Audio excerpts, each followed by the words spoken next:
Um, I know when I got my bachelor of psychology, I worked in a um in treatment facility that worked with like adolescents, right? Who uh juvenile court was like, we're not gonna put you in jail, we're just gonna put you in like a little rehabilitation facility for a little bit, right? And I worked there as one of like the facilitators, one of the folks just making sure the program was running smoothly, right?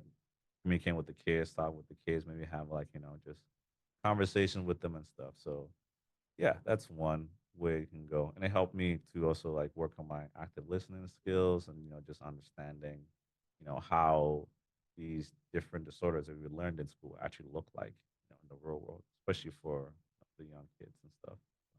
So as far as like your own personal career goals, should it be like maybe you'll have like franchises out, have different like people working under you, like you're gonna hire a team of therapists in the Man, future, or just be are you just content like having your own company by yourself and making money that way? I mean, yeah, that's nice, but also I want to be able to create a company that can um connect folks who are looking for therapists of color, right?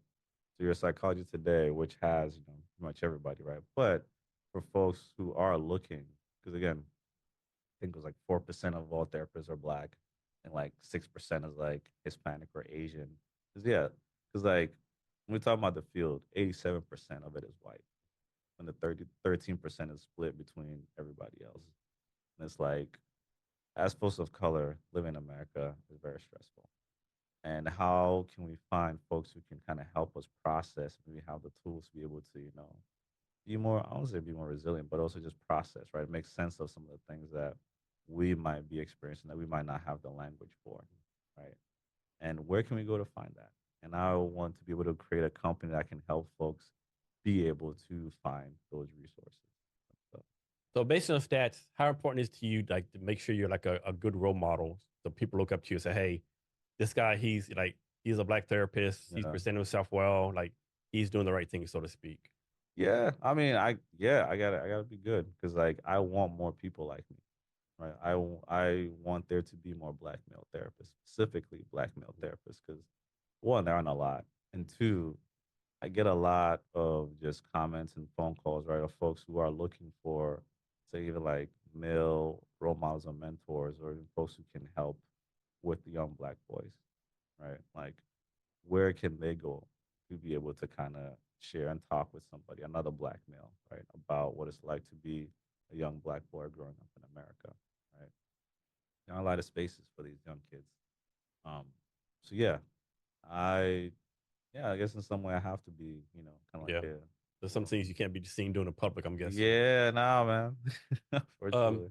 so speaking of young kids, so like in Seattle, there's like this big epidemic of like teenagers like Yeah. killing each other. I think a couple of days ago, they like these teenagers had like freaking machine guns at this parade. Like, where Yeah. do you think that's coming from? It's like, is that everywhere in the United States? Is this here? Like, it's just insane. Like, I can't say, man. I can't say if this is like, you know, nationwide, but it does seem like, when you go online, and we're living in a different world right mhm, now, right? Like one kid growing up, I'm sure you're not, we didn't have access to all this information, yeah, right? We didn't have access to all like these images of people's lives, yeah, right?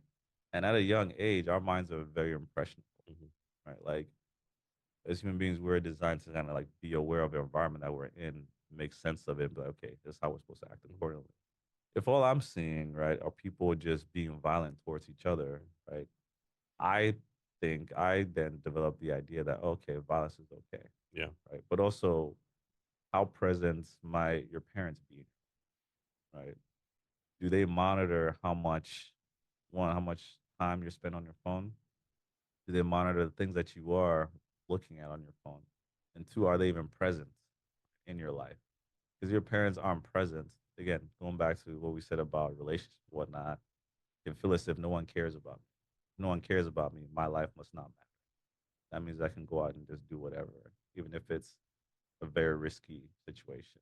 Because again, no one's ever told me that my life matters. No one's ever treated me in a way that my life matters. So, as a kid said, YOLO. yeah, yeah. So from your point of view, does it even matter, or does it really matter if a person is like grow up in a single parent household or both parents in the home? I mean, I think the stats, right, kind of show that it's better to grow up in a two-parent household than one parent. Just because, so I have some clients whom I have this one client, um, they, we were working on a thing together for about 2 years, right? And him and his wife, they were planning, they were like, you know what, man, I think I'm ready for a family. I'm like, oh, cool. And this was like a couple months after we kind of been working and stuff like that, right? It's like, all right, cool for sure. No, a couple months later comes back, he's like, oh, so yeah, man, I think my wife's pregnant. Like, okay, cool, man. We're talking about that. That's dope. Congratulations. Like, yeah. A couple months later, the baby comes up, and I see the baby literally right there in session.